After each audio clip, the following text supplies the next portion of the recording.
Hey, Hey, what's welcome. up? Welcome That's everybody it. out there. How's everybody doing? Tatsukiyo. That's it. That's it. It's good to be here that way. It sure is. We are here for Thursday Night Live with Tricksters Comedy. I, of course, am Wavell Star. I will turn it over to Corey Genero.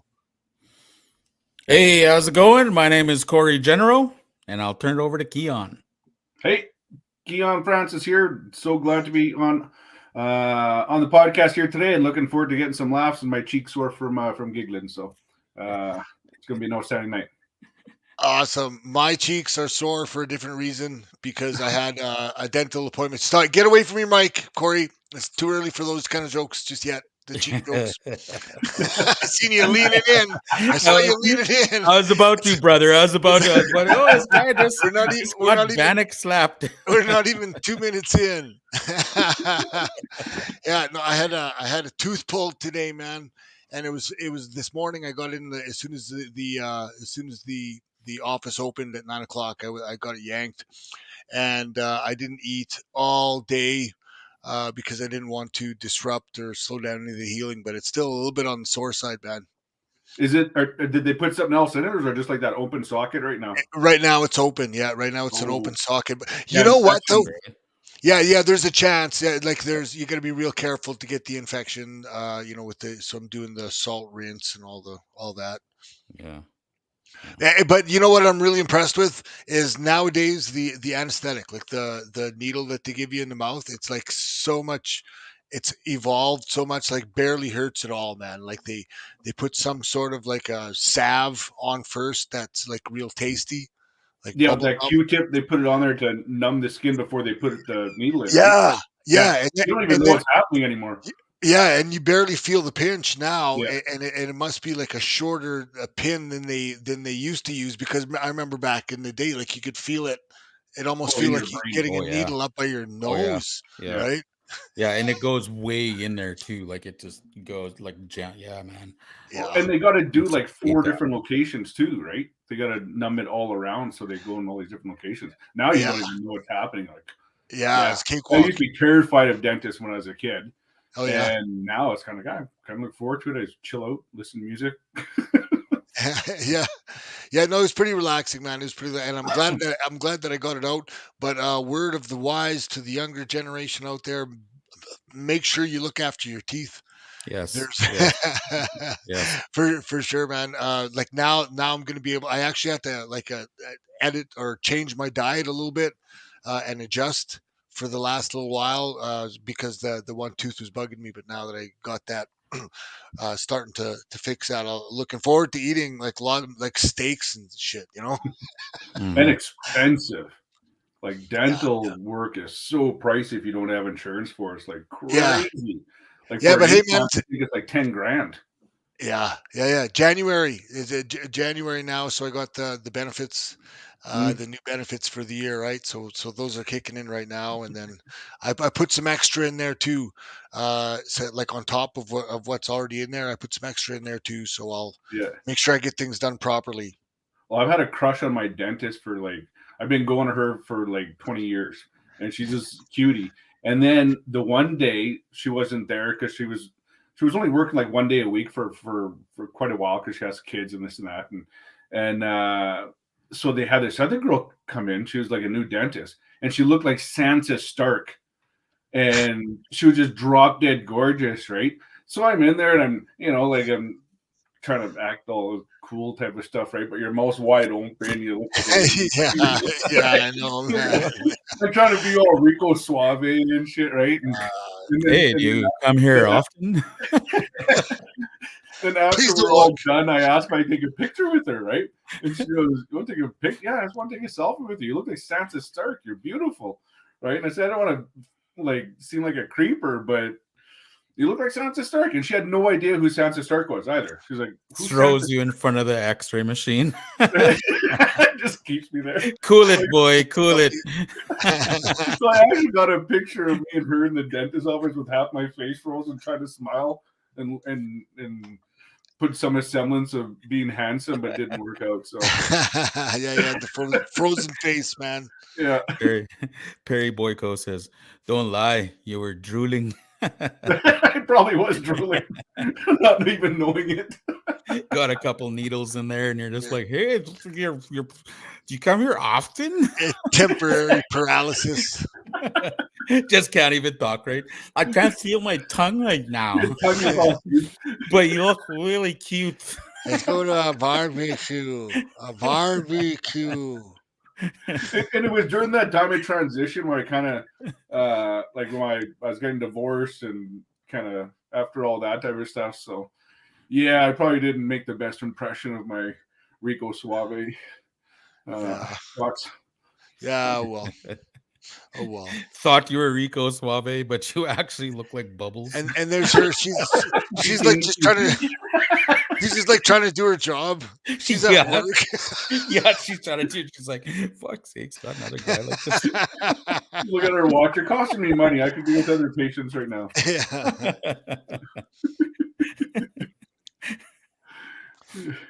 Corey. Yes. Did you see anything on the internet, on the interwebs? Oh, the interwebs is popping off right now. Yeah, let's go to that segment right now. And do you know what the big news is? You know what the big news is, brother? Now? Yes, Katt Williams, yes. Remember that night that we streamed last week? Katt Williams dropped that day. Oh my God. I watched all about near 3 hours of that interview, right? Yeah. On Club Shay Shay. And Katt Williams went off.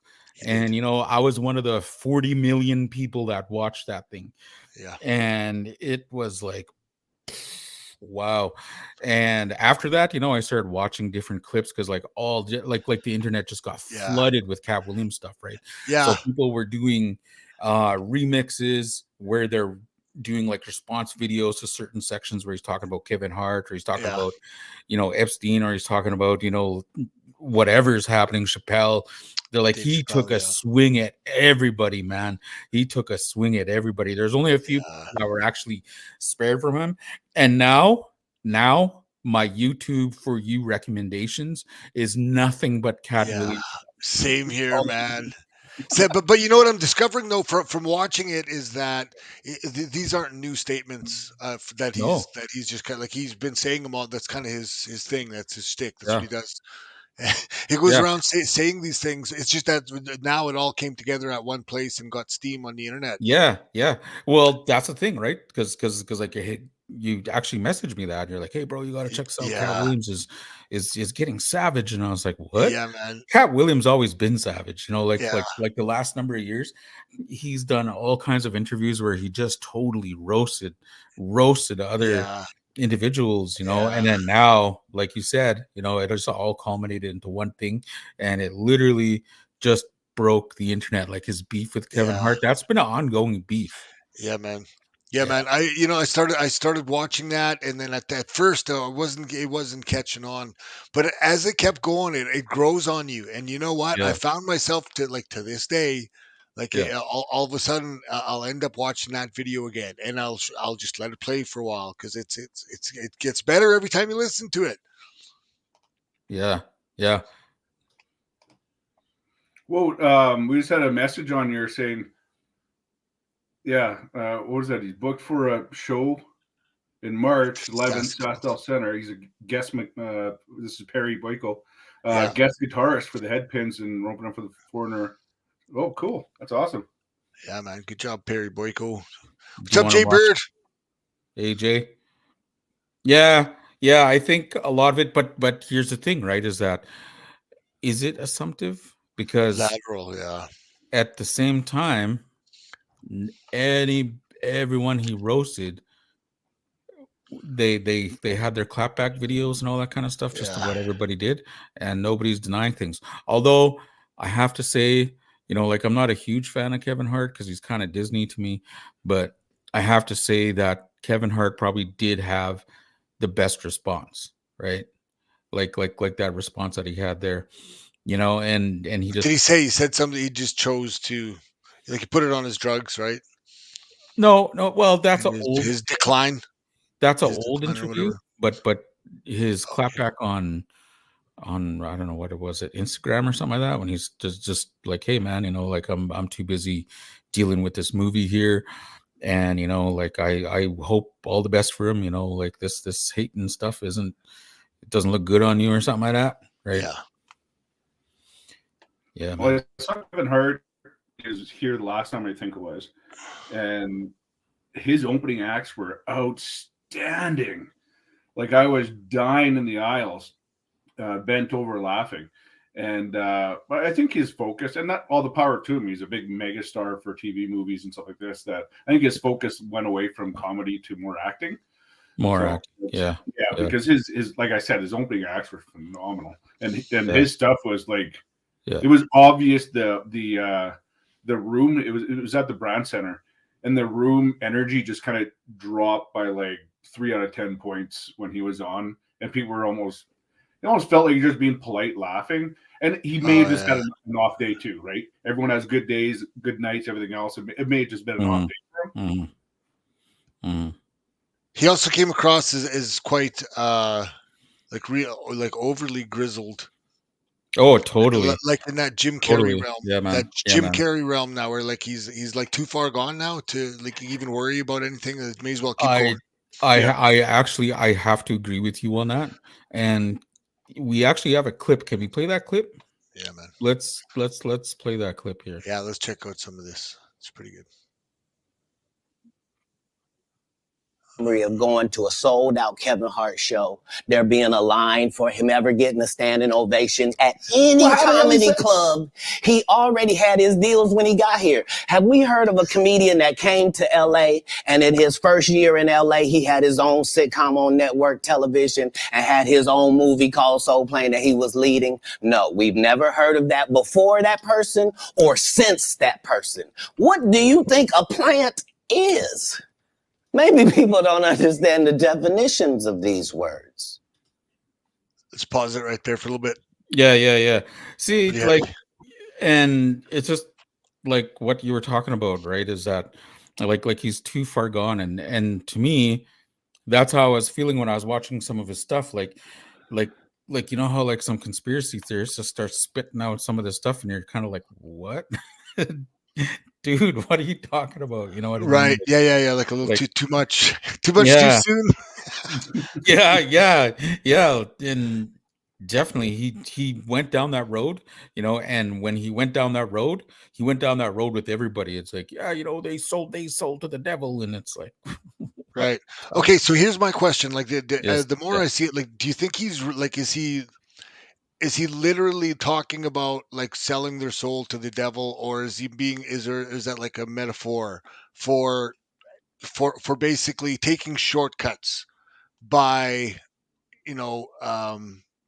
complying and going along and letting the corporate and the big wigs like belittle them, or the term he used was putting them in a dress. Yeah, you mean like Hollywood, kind of the hierarchy of Hollywood? Yeah. Like he's talking about selling their soul, right? Yeah. And like selling their soul to Hollywood, and part of, and this has actually been an ongoing thing for like years now. I've been following, not following this issue, but a lot of comedians I personally like are actually Black comedians. Like Katt is actually one of the funniest comedians I have ever watched. I have to say him and Wanda Sykes are both my favorite comedians by far. They're so hilarious, man.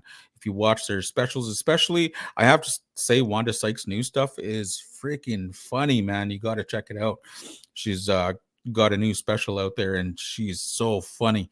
But anyways, for years, a lot of these Black male comedians talk about, like, if you go in a dress, you sold out, right? And I know David Chappelle was talking about that. He was talking about, like, if you go in a dress, you sold out, and they wanted to put me in a dress and I wasn't going to sell out. Well, here's the thing. You ever watch Robin Hood Men in Tights? He's in a dress in there. That's like one of his first movies. Right. And it's Chappelle's in Men in Tights? Yeah. I didn't even know that. I didn't even know that. Yeah. He's a Chew, son of a sneeze. Okay. Oh, So Remember? was he I like didn't in know a, that was in a the end. what kind of a Yeah. dress was he in? Was it a dressy dress?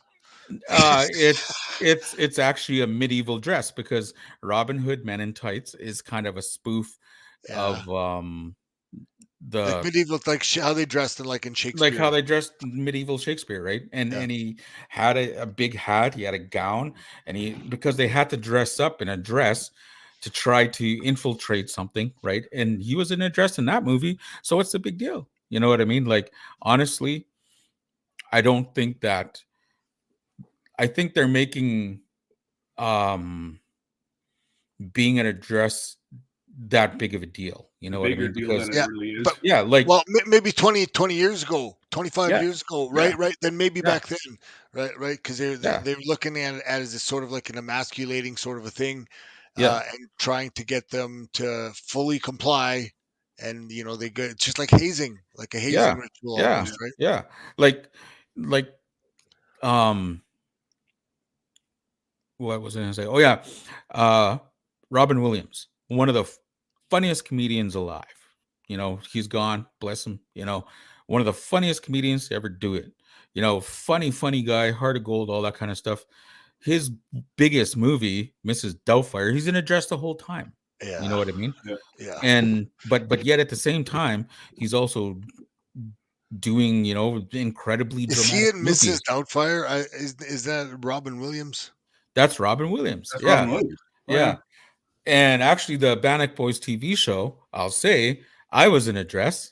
I Well, it's think we different all were at some nowadays. point. But the thing is, Because I'm yeah, wondering like too now, is it more of a statement? Whereas before it was just fun and goofy and who cares? Now it's like, oh, if a man's in dress, maybe they kind of think it's a statement nowadays. But if it's yeah, comedy, it's comedy. It's just be funny. Just have Yeah. yeah. fun. And that was the point of the Bannock Boys skit. And you're actually gonna see it Well, when that skit re-releases at some point, right? Is that like we knew that this skit was coming, and the day of, I'm not sure if you remember this, Keon, but the day of, we actually played rock paper scissors to see who's gonna be the one to wear the dress, and I obviously lost, but I went all out. Like I got Yeah. my hair done, and like I didn't have much lines because I think it was I What think we skit had a was it? Sasquatch come in there. We had a Sasquatch come in there and just totally destroy the set. I think it was. Remember? And I like the remember whole like a time, fault, man. I can't and the remember. whole time I'm like eating a muffin while the Sasquatch is completely Oh destroying the set. yeah. Where did Remember? we shoot that? That was at the soundstage. Soundstage? Yeah, we Yeah, shot because at we the just soundstage. destroyed that one set. Twice we did that. Yeah, Twice we that's great. completely destroyed a set just Yeah, because we wanted and to we did destroy a set. rock paper, scissors because Scissors. we all wanted to be the ones who destroyed the set. Yeah. And you And guys and got then the and then best. whoever lost out of the three of us, which was me, gets to wear Yeah, the dress. So I wore yeah, the that's dress. right. And I was like, you know gets to what? wear the dress. If I'm gonna wear a dress, I'm gonna go all out with this dress. I want my hair done. I want full on makeup. Like I'm going all out here. Like if I have to play the wife. And then remember whenever I would talk with my lines, it wasn't like oh hey, how's it going, guys? It wasn't like that at all. It was like, hey, you want to pass the ketchup? And we had those cheesy dollar store guns on the table too, didn't we? That Right? was a Like they're totally so other. obviously fake, That, they're so brutal. But we that had a was a budget of totally like different 20 skit. bucks. That was a totally different skit. Oh, that was a different one?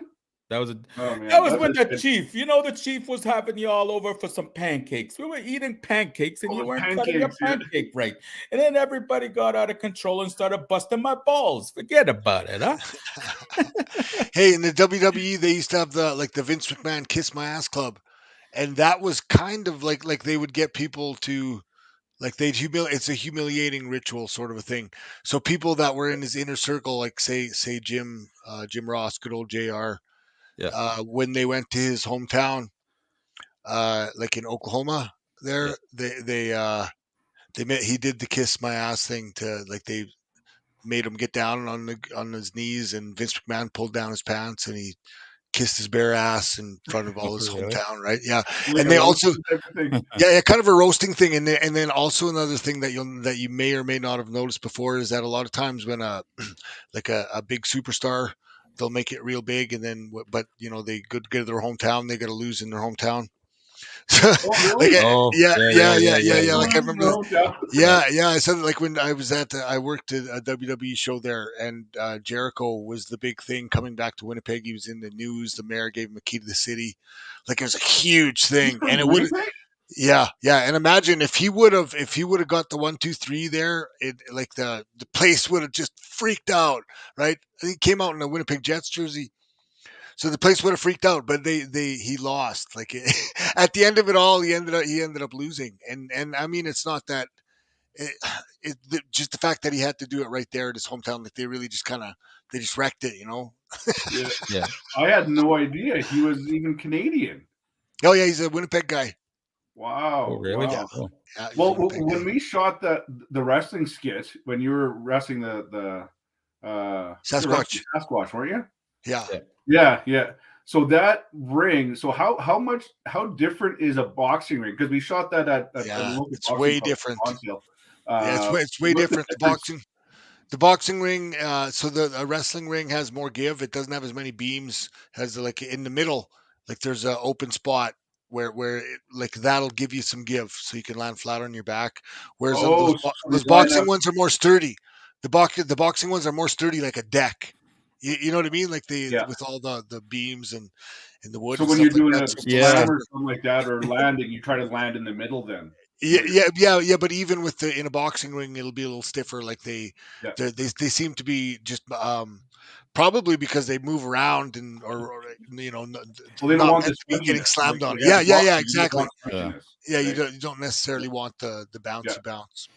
Yeah. Yeah. No, I actually remember that skit. There was a take there where, because I think I was playing the referee or something, Yeah. and I had my hair all rugged looking and all that kind of stuff. Like I was supposed to be a crooked referee, right? And and then I Heel ref. jumped at one point to land to do my countdown because you had him, and then I was getting distracted by the crowd, and then you're like, come on ref, and then I jumped over there, and then you had the Sasquatch pinned. But when I landed, that kind of fucking hurt. It Yeah. it kind of hurt. I was like, Yeah. slam. I was like, oh Yeah. shit, what the hell, right? Yeah. And then and then after the take, the next take after, well, the next couple takes after that, I just eased into it because I didn't want to do that again, because I Yeah, for sure. didn't want to get sound guy winded. play the Sasquatch? No, No, it he was was our, it was Jeff. Oh, it was your buddy. It was your buddy. Local Yeah. wrestler Jeff Yeah. Tyler. Yeah, that's right. Yeah. That's right. That's right. yeah, because like we did want it to look real. Now, when we were shooting in the woods, when he was fighting the wild one, it was actually one of our EAs. Remember that little Yes. blonde-haired kid? Yeah, that's who I got mixed up with. Yeah. Yes. Because like we were so into the skit, we didn't think of hiring somebody to come in and wear the actual costume and get beat up. and then get beat up in the woods. Yeah. Yeah. Well, But, I think every kid at one point wanted to be a wrestler. Oh, and have totally, big lights on them and do totally, it. So totally, man. still chance Totally. people got to do it, Yeah, and they man. Totally. did it, right? So, Yeah. Yeah. So Absolutely. back to the dress debate here. Perry was actually talking about some pro wrestlers wear dress for work, and then Jaybird said Respect, all Monty respect. Python guys wear dresses Yeah. constantly. Totally, actually, Yeah. like Monty Python was actually took a lot of flack for that in the early days, which is why they introduced the sixth Python, which is actually a Yeah. female, right? And is the unsung Python. So in all the Monty Python movies, because they got in trouble for that in the very beginning before they started making movies and they were doing skits and sketches for TV, right? Monty Python and the Flying Circus, Carol Cleveland, that's her name. Yeah, man. There's a whole documentary about Carol Cleveland, how she's the unsung sixth Python. She's in every single major Monty Python movie that come out after that. And yeah, she brought that female energy, and at the same time too, I think personally, I think that a lot of these comedians that are blowing it up, saying, you know, like, oh, if you wear a dress, then you sold your soul, or you're selling out, or I think that's I think that's cap. Yeah. I think Well, that's it's because it's changed. Yeah. yeah. Like I said, like Yeah. the times are like that's not an insult anymore. Like no one No, really, it's no one not. cares. Like no one feels humiliated Yeah. doing Yeah. that. Yeah. No, it's not. You know what I mean? Right. And when we did it and when I did it, you know, it was all in fun. It was all in good fun, right? And it wasn't a thing. We didn't make it a thing where it was like, oh no, oh, you're just you know, you're really too spirit. Like we didn't make it a thing like that. You know what I mean? It was just the skit called for it, but part of the skit was the mother character talks in a real deep voice, right? That's part of the funny of that skit, was the mother character talking in a deep voice. So I don't know. I think they're just blowing that out of proportion, and, you know, wanting to try to have some sort of hill to die on, I guess you could say, right? Right. But you can't, like what Jay's comment said before there. You can't deny though that there's a whole lot of lateral violence going on there. Like sure, it's true and stuff like that, but in the bigger picture, like it honestly, like they're all black comedians, and they're all having this public battle, right?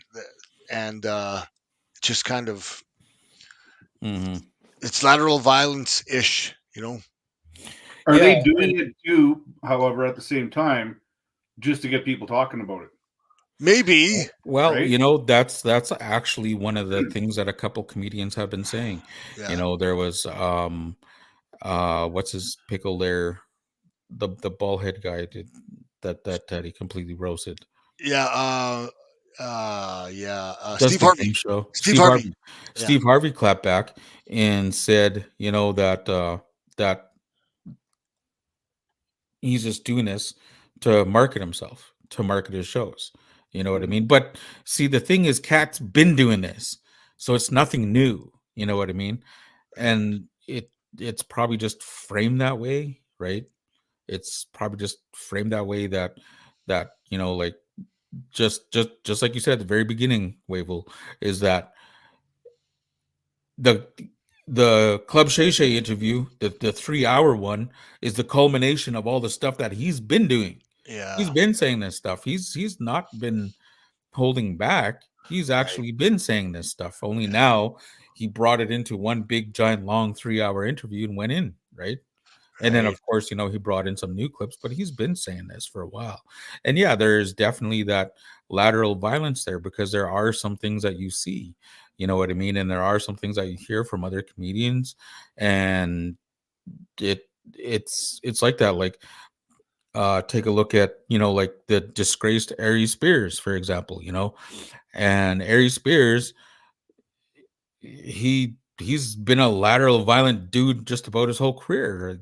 Tiffany Haddish, same thing. You know what I mean? Like, they've been laterally violent like that for a long time, right? So it really is nothing new to hear that. But at the same time, do we really want to keep um uh going down that road? You know what I mean? Like, do we really want to keep supporting that, or do you want to speak on it? Or, you know, like, maybe us here, you know, just with our cool little audience that's tuning in, thanks y'all are freaking awesome. But, you know, maybe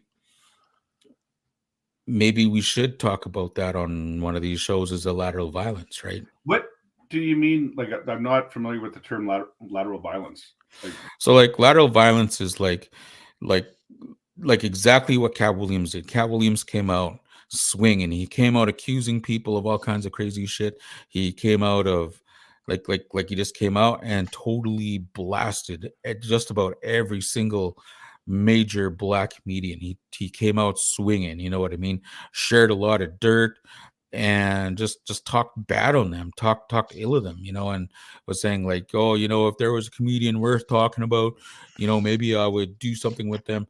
And then at the same token, there's also a whole pile of videos coming out saying how you know, Katt helped out young comedians, young upcoming comedians, and he continues to do so, and all that kind of stuff, right? So the fact that he's taken shots at people like that without, having any sort of way to debate live, you know what I mean? That's called lateral violence, right? So Okay. So it's easy like to throw shit out when they're not there to defend themselves.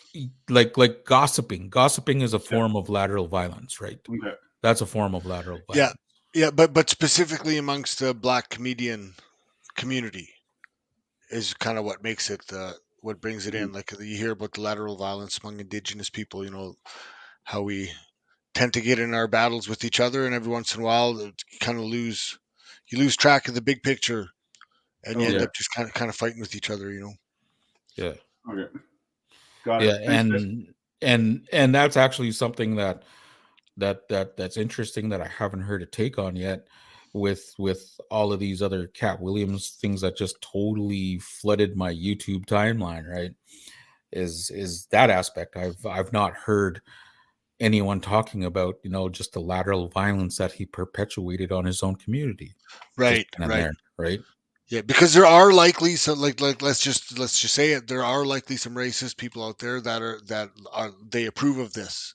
Oh, they're just loving it. They're just Yes. eating it up. You know what I Right, mean? right. They're just eating it up. And is this a moment for the Black comedian community to begin healing? You know what I mean? Because it sounds like these issues have been just stewing, right? Yeah, Stewing for for a sure. long time. Yeah, and it sounds like there's a hierarchy, and there's some people that are the guardians Yeah. of, I guess if there can only be one person in the room that's of whatever it is, Indigenous, what what, if there can only be one, then I guess you'd be trying to keep people out of that room as well to make sure that you're there, I guess. Yeah. Yeah. Yeah, exactly. So yeah, Katt Williams, Katt made for good media. He sure the hell did, man. Yeah. He sure the hell did. Like, I have to say, I'm guilty of just consuming a lot of these different Yeah. types of videos that just inundated my YouTube timeline after I watched a couple of those things. Right. Just completely inundated my timeline, and there was some really good videos where you had people who were historically connected to these circles be able to tell the truth from their experience, right? Those are the ones that I was kind of looking for. I wasn't really looking for so much like reaction videos and that kind of thing, but it was more like wanting to hear what some of these other ones were saying. Of Yes. course I wanted to check out all the clapbacks and all that kind of stuff for sure, and yeah, I just totally got sucked into that. Right. Yeah, so we're watching that. He's talking about Chris Rock. Chris Rock was one of them, right? Yeah, there was, oh dude, he went after everybody. There was Chris Rock, there was Dave Chappelle, Steve Harvey. Steve Harvey. He kind of gave his props to Dave Chappelle. Yeah, it was Kevin Hart. There was Chris Tucker. Chris Tucker. He went out. He took a mean shot at Chris Tucker, and I'm like, bruh, what? What?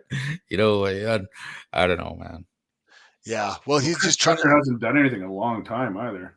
No, but he said the Chris Tucker that is the Epstein Island Chris Tucker. Smokey's gone. Yeah. Like he was saying, like there'll never be another Friday. Like the Chris Tucker that we know is Smokey. Now we have Chris Tucker, the Epstein Tucker. Yeah. Was he on the list? Smokey's gone. Yeah, man. Was he? He's on the list. People knew about that a long time ago, though. People knew about that stuff a long time ago, though. But no one talked about it. Like we didn't know in Canada about what was going on, but everyone down in that world and in that circle of people all knew. And it was kind of like one of those things too. It's like now I wonder about all these starlets from the 50s and 60s. It's like, oh, okay. Or did they all just get there by the casting room couch, or who knows? Right. So I think that that's back to the original statement. I think that that's the metaphorical selling their soul to Hollywood kind of Yeah. thing, where they're willing to take any shortcut to get whatever they, any means necessary to get to where they need to get. And it almost seems like it was so common that there was people just expected it. It's Yes. like, holy smokes, as soon as you hear some of this stuff, right? And even like Yeah. I was wondering, like I'm not one to watch award shows. Like I don't really watch them. I don't really care who wins the award. Me neither. But Joy Coy. Joe Coy. Joy Coy. Isn't that what I said? Joe Coy. Joy. Joy. Joy. No, Joe. J-O. No, it's Joy. It's Joy. Let's settle this right now with a Google search. Let's settle this. We're going to the anyway. appeal mechanism. We'll Google it, and but the thing is that like he's hilarious. I love watching his comedy, but so many comedians have all said like, don't ever host a award show because it's just destroys you. So I was wondering how he did, because he seems like a really wholesome family dude. So I just haven't heard any feedback on it. So I was wondering if you guys did. Joe Coy. What's that? It's Joe Coy, bro. Joy. It looks like J-O. It's and then J-O. like his first name is Joe. Just J-O. Yeah, first name is J-O. Joe. Oh, okay. All right, my mistake. Anyways, that guy. Here. This is Joseph Glenn This Herbert. is for me for getting that right. From Herbert, Saskatchewan. Right on. Hey, the production value on the show just went up. It did, totally. Oh, we got to get this one. There's this perfect one that we needed, and I know that we don't like to do profanity on here but we got to find this one where this guy goes, "What the F?" He says it really fast, really high. It might have even been Chris Tucker. Might have even been Smokey. Production value, bro. Next, we're going to introduce some real deadly graphics. All right. Hey, okay. Some GIF art. I believe it's GIF. GIF. It's GIF. Hello. Let's Google this right now. Everyone has to settle this right now. I've got it on my phone. Yeah. Whenever I see GIF in my head, it's always GIF. And I know this is ongoing debate in the world, but it's always GIF in my mind. It's actually GIF. Hey, let's get back to Katt Williams for another clip. Okay. Let's hear some more. Okay. Do you want to play it? Yeah, I just unmuted it. He just did his documentary with Chris Rock where he shows you that his whole upbringing in comedy was on the East Coast. Yeah, it was. So how simultaneously was he here in Los Angeles doing the same thing? It didn't happen. It didn't happen. And I hate to seem like a petty individual for picking apart lies, but Jussie Smollett gonna keep lying until you say we don't believe you. Like, it's important in the checks and balances of the universe that liars not get to make complete narratives for themselves. Are you not afraid about being blackballed again? These are some power people. What do you mean again? These people are not powerful. Satan can't create anything. That includes blessings for his people. That's why, you know what the number one job of somebody that sold their soul in Hollywood is? What? Is to act like it didn't happen. Wow. Pretty heavy stuff right there. But it did kind of sound like he was taking it as literal a bit at the end. Yeah. Like he did sound kind of, you know what I mean? Like, and that was, and he talks like that throughout the whole interview, man.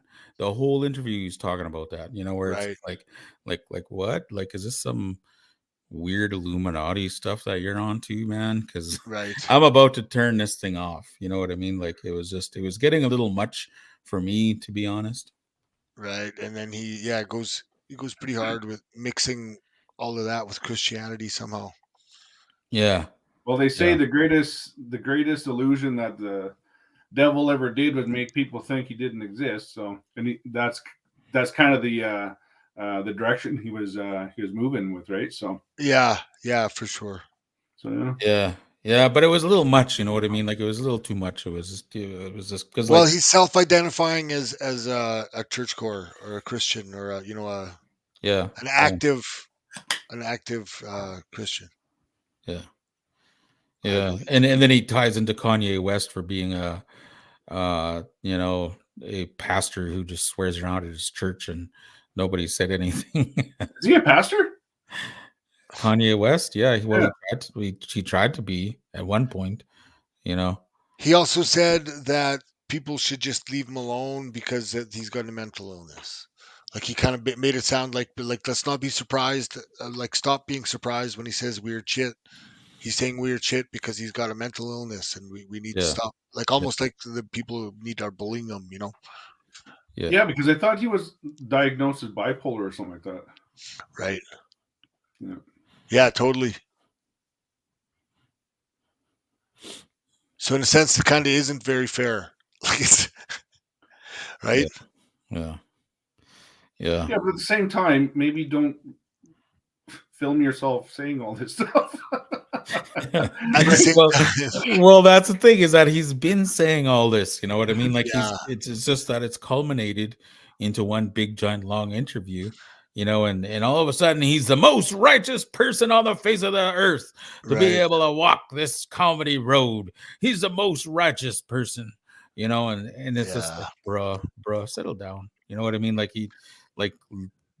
I believe humans are infallible. We all have flaws, you know, and Katt Williams in his whole interview made it sound like he's the most, right, you know, like righteous person in the world right. But there's with two things. no flaws, right? Two things, man. Like he was on one when the show started. If you watch the very beginning, he was already talking, like he was already slurring his words and he was already in that. He was starting to talk that way, you know, right from the very end, from the very start, and at the very end. At the very end, it's like it pretty much just had to say, "Okay, cut," because he would have just kept going and going and going. Like he was in there, man. He was on fire, but he was on one for sure. Yeah, man. And dude, we all have an uncle like that. You know, we all have an auntie like that who just, you know, likes likes think their you're sick better and than me? Yeah, you don't everybody's know me. You yeah, just act good somehow. You just yes. think you're real better than me somehow. Yes. That comes through a little bit. That Right? comes through like he's got this chip on his shoulder of being excluded or something. Or even though he chooses to exclude, Yeah. to not follow that way. It seems like he's got a little bit of a chip on his shoulder from being excluded in that group, I guess. Yeah, but at the same time too, you know, like you hear what Kevin Hart said, right? Is that he had his opportunity. He Yeah, shit the bed. He yeah, fucking shit the bed. You know what? At the end of the day, Katt Williams had his opportunity and he shit the bed and he decided to go an entirely different route, right? yeah, And actually, with all due respect, you know, like you got to give the guy some some respect for what he's done with his career because Katt Williams owns everything Katt Williams. You know what I mean? Like no studio owns it. No Netflix doesn't own it. You know what I mean? Like he owns it. He owns all of his stuff, right? 100%. You know, which not many people, when you get to that level, not yeah. many people can say that. Not many No, they people don't can say care. that. Yeah. They just get the check, right? Yeah. All the Well, money's coming That's in. like David Goggins when he wrote his first book. yeah, well, it's Yeah. also like the Bionic Panic Boy stuff, right? We couldn't do anything with it for 7 years. We had to wait for 7 years in order to get those rights back because we didn't actually have the rights, right? Mm-hmm. What about Goggins? Well, with Goggins on his first book, the publishers were like taking everything and telling him what to do and this and that. And he was like, "Screw that! I'm going to do this my way, and that's the way it's going to be done. And I'll self-publish his book." And he went into crazy amount of debt. Basically, just rolled the dice and hope for the best. And a big part of it was that I think, well, he got on Joe Rogan right when he did his first book, and he actually self-published it, and it just sold out over and over and over. So where when he would have been making 50 cents a book, maybe now he's making like $15 a book. Yeah. And $5 goes to the printing or whatever else, right? So he just made a killing off this thing because he said, no, I'm just going to do my own bloody thing and I want to do it my way or it's not getting done. Mm-hmm. So that's how he did it. And he now he's just a right? Yeah. So it's actually going to be really interesting to see. I think that there's going to be a lot of eyes on Katt Williams. I think that there's going to be a lot of coverage on Katt Williams coming up into the future. You know what I mean? And I think that people are going to be talking about him for the next couple of years because he's going on a big giant tour. He's taken, what did he say, like 70 comedians with him or something like that in 100 cities, right? Holy smokes. It's going to be, it's a crazy like a comedy festival. Yeah. So if you want to book the Bionic Bannock Boys, we're trying to book 100 show tour. So you want to get a hold of us, don't try to be that way somehow. His whole point there. Sorry, Tricksters. His whole point there was that Kevin Hart never paid his dues like he does. Like he hits, he's boots to the ground. He's out there paying his dues. Whereas I don't know how like Kevin Hart was doing like working out in the comedy clubs and everything else and do like that. Like how is that not paying his dues? Maybe he was just Johnny on the spot. You know what I mean? Like we've all heard the stories about Johnny on the spot, where like I had a Johnny on the spot moment where, I was just starting out in the film world years ago, made a little short film.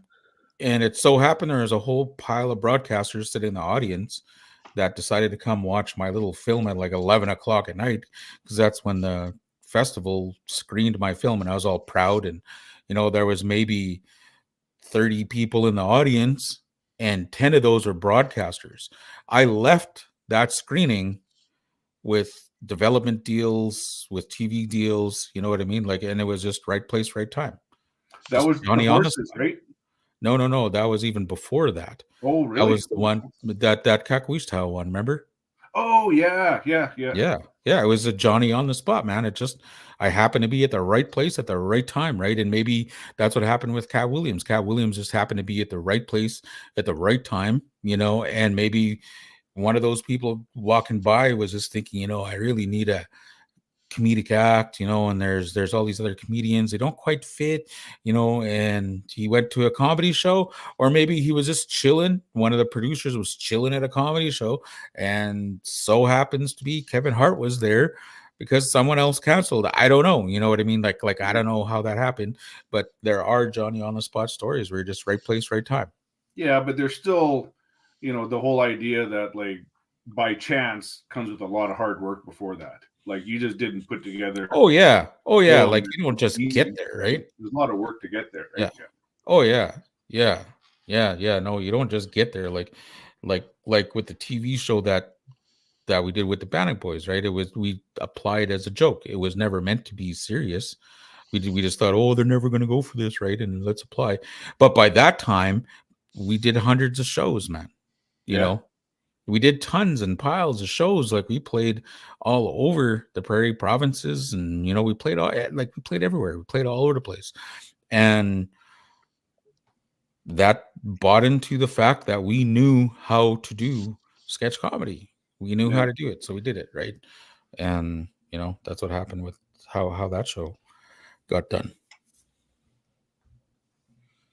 So maybe Kevin Hart was like labeled with wrestling. You don't get brought up to the big show without, blood and tears and sore muscles and working indies. But the thing is, though, every once in a while, there's somebody that just kind of knocks on WWE's door, and they have it, whatever it is, and they get fast tracked. And that's show business, because you could be good at doing all the holds and all that kind of stuff, and be real good at managing everything about a show. But if you don't have that charisma or that factor where people will that machismo, well, like the Vince McMahon has the airport test. Or generally, like, if this person walks through an airport, are people going to wonder who that is? But, is that a rock star? Is that a pro ad? It's something. He looks different. Oh, really? He stands out. Yeah. It's an airport test, and that they stand out from the the general public, right? Just Joe Yeah. public out in, Yeah. Well, I would think that would be easier for these gigantic monsters they have, but like something like Coco Beware, who's how tall was he? 5'8" or something like that. Yeah, he wasn't very tall, but he was big though, and he still had a presence to him when you see him when you see him walking. A lot of those guys had the huge characters, right? They're larger than life, man. Yeah. Coco Beware. I haven't heard that in a long time. Yeah, old school, man. I love the old school stuff. You know what? I still watch it. I watch more old school. Yeah. I watch wrestling all the time, but it's just that I choose to watch the old stuff. Just Old- and I find the old stuff more fun to watch. Like the It's new stuff way is great, more don't get me fun. wrong, but it's just I don't know. There's something nostalgia about it. yeah. Well, for sure. it's because their characters are so overblown. You know what I mean? Like Yes. they're like take a look at early Undertaker, and his sidekick there. The what Kane. the hell's his name? The, No, not Kane. Not Paul Kane. Bearer. This was before Kane. Paul Bearer. Yeah. Everyone watching it knew that Paul Bearer's acting. Everyone knew that, but like you know what I mean? He was so over the top that it was comedically over the Yes. top. Like, oh, you're going to be getting it. Yeah, Remember? holding the urn. He's holding the urn. Yeah. He's like holding his urn. The power of When the the urn. Undertaker comes and does his power slam, it's game over. Right? Like, remember that? Totally, It man. was a totally healed character that I hated, but at the same time, I couldn't stop watching him all the time. No, you couldn't, because he was so over the top, right? It would like Undertaker is like this menacing figure, and here's this like real corny dude. But Yeah, really super it's corny. like- Yeah. but it's like you would just keep watching that, you know what I mean? And then you had like folks like freaking Hulk Hogan, and like the early wrestlers where their characters are so overblown. There was the Demolition Brothers, the what the heck were they called? Axe and Smash. Yeah, like they freaking come out looking like Gore, you know what I mean? Yeah. It's like, oh, look at those guys are freaking deadly, they're gonna The kick Road ass. Warriors. Yeah, the Road Warriors, Oh, and Road like Warriors, yeah. I'm just a kid, just eating my cereal in the morning, just eating this stuff up, right? Because it was, Yeah, man. to me, it was dramatic. It was Yeah. drama, right? Remember when I Jake the remember- Snake Roberts had the snake bit Macho Man's arm? Yeah, Tied up in the ropes, and he was holding that Yeah. snake. yeah. And the snake just like leached onto his arm and just was there forever, eh? And Yeah. Macho was like, yeah. Like those snakes And got it's like, killer teeth too. oh, yeah. just grab the snake off you. Did you know that I saw on a podcast, Jake Roberts said that before that, Macho Man approached him, and then he made him. He said, "How do I know the snake is devenomized?" He goes, "Let's see you. Yeah, let's see you. Let it bite you. Let it bite you." so Jake the Snake, fine. He had to let the snake bite him, so he showed that he wasn't going to die, right? That's hilarious. And pythons are not venomous. Macho Man was actually like one of my favorite characters. Oh yeah, brothers, let me tell you right now. So good, Like, man. he was So good. Oh, he had that character down. Oh, in Hacksaw Jim Duggan, man, that guy was freaking awesome too. George Like, the Animal Steel Yeah. eating the turnbuckles. You know what they say? I heard that yeah. a lot of the guys say that he was a big office stooge. Like at the end, he was an agent, so he would like find people if they were late, and just looking for guys that were doing something wrong, so you could find them. Oh, we got to do a skit, dude. We got to do a skit. Is that George That's Adams the project. That's Yeah. Oh. Yeah, George Animal Steel was like that, is what they say. Yeah, dude. We got to do a skit. Bret Hart always says that. Dude, we got to do a skit with the audience. We have to do a skit for this audience, for this show, where like we come up with just crazy characters, and let's try to have some of that nostalgia from like back in the day. Wavell, you're a guiding light on this. That's my life, bro. Wavell, you're a guiding light. You're a guiding light on this, bro. You're a guiding light. Let's do this. That's my And fucking I life, will bro. actually set something up and see if we can't film it, right? Yeah. Oh yeah, totally.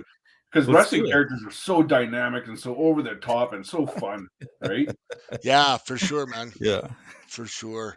Yeah, it's not quite the same. Like now, it's really good. It's really good. Like I like watching, like Dominic Mysterio and Rhea Ripley and that crew. Like they do real good stuff. That's entertaining.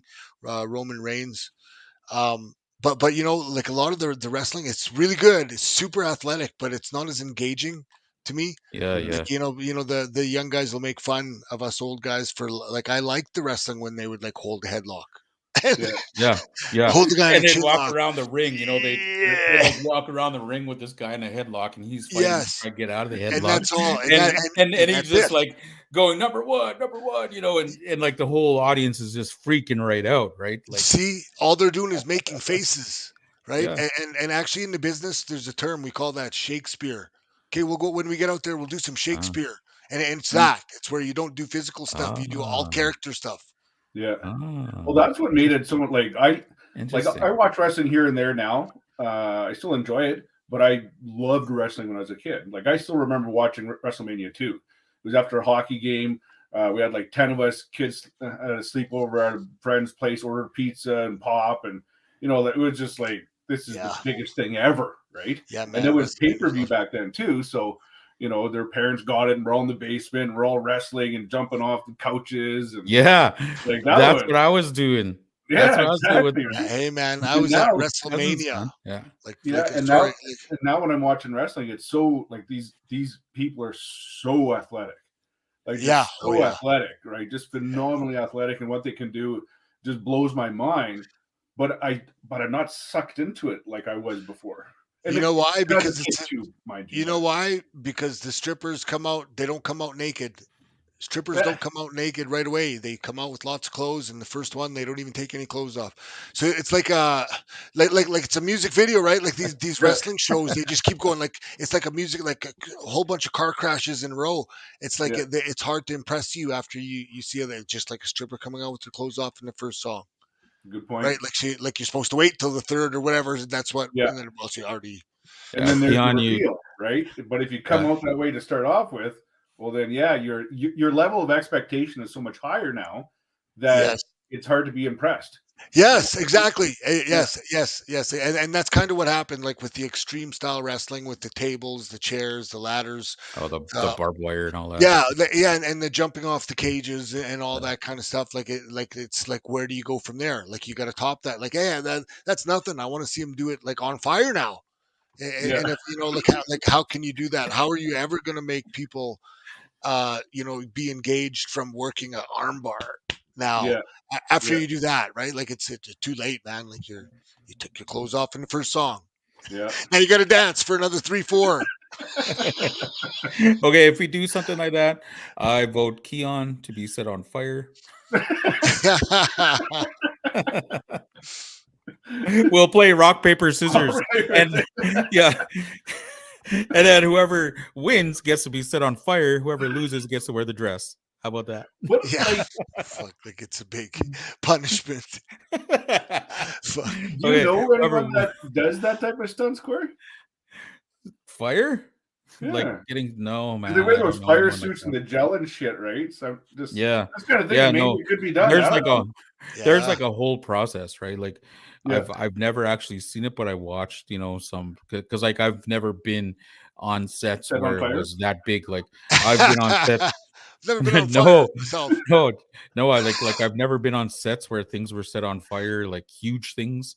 You know what I mean? I've never seen that. I've been on sets where there was like a little shootout.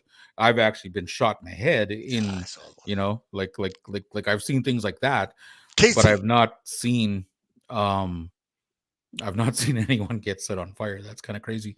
But like they have whole teams of people that look after that person, right? Like completely trained teams of people that like. And a YouTube video. Oh yeah. Well, let's just go watch it and try it out. You know what I mean? Yeah. Give it a shot, bro. I am actually a trained first responder. I got my kit here. I got my advanced first aid. So nobody wants to be the person that's on fire, but everybody say, "Oh yeah, it's perfectly fine, man. I watched it on YouTube and everything." Yeah, there's this YouTube video, man. It's got like 1 million likes, bro. Oh, yeah, you're good, man. You're good. Well, I got Nomex gloves, so they're fireproof. But that's all I got.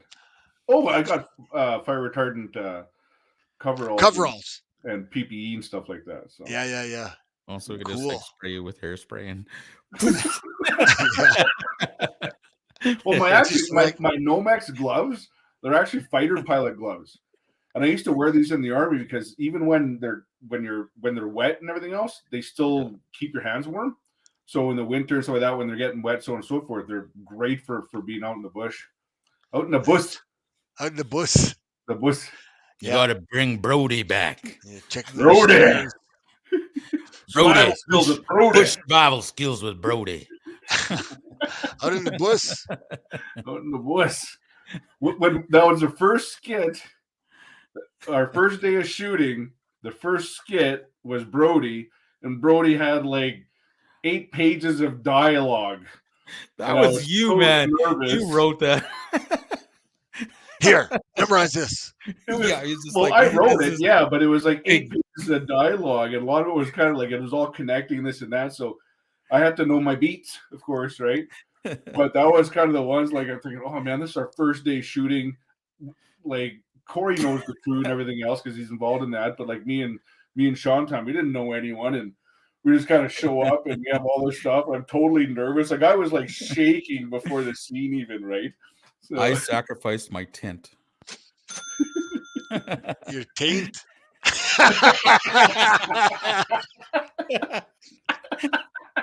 Sorry. I made it a whole hour. I made it a whole hour and 2 minutes.